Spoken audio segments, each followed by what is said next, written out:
Shalom Aleichem, B'Shus Rebbe Yaakov, and this wonderful Lost Princess initiative. Tayyir Chaver, there was a wonderful tzaddik, an unbelievable Ohev Yisrael and Eved Hashem, who lived in our generation. Mischel, the Tasha Rebbe Zatzal, rebuilt his shtetl from Hungary in Canada, right outside of Montreal in Kiryas Tosh.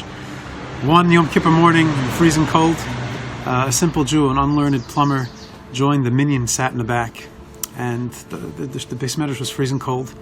So the guy stepped out and went downstairs and came back a few minutes later with his shirt stained with grease, oil all over his hands, but with a big smile on his face.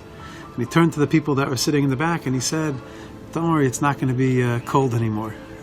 They looked troubled because they understood that this person had been Mischel Yontif. But he said, "Oibes is Hessen 10.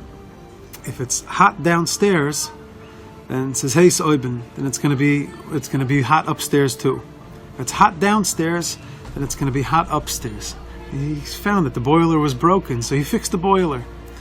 People were very troubled. After davening, they came up to the Rebbe and said to him, that apparently this Yid had been Mischel Yontif, and everybody kind of benefited from the heat of the fixed boiler.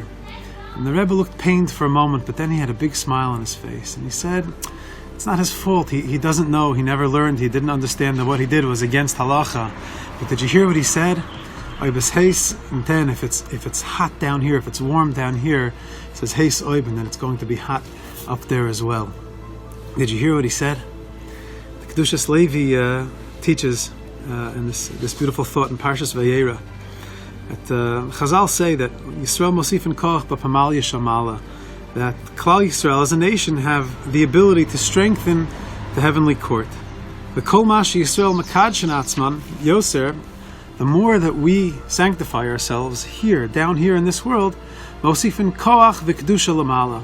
In some way we have the ability to affect what's taking place up there. That's what the Pasuk says, Kedushasi Lamala Mekadushaschem.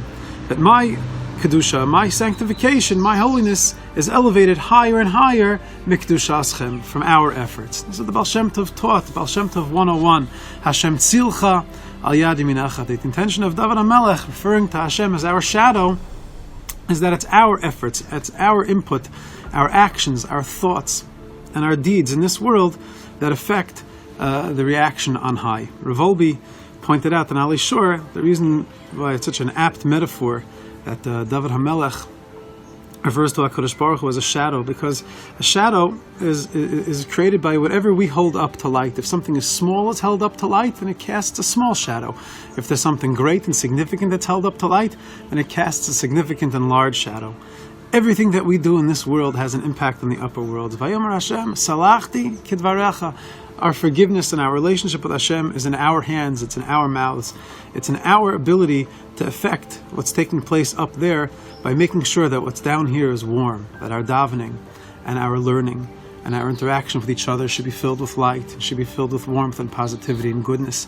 In that way, we'll be able to be Mosef Koach B'Pamal Yeshamala, and fulfill the words of the Kedushas Levi and of the Baal Shem Tov and all the Tzaddikim Amitiyim, and create a tremendous effect in the upper worlds that'll then affect us all down here in this world.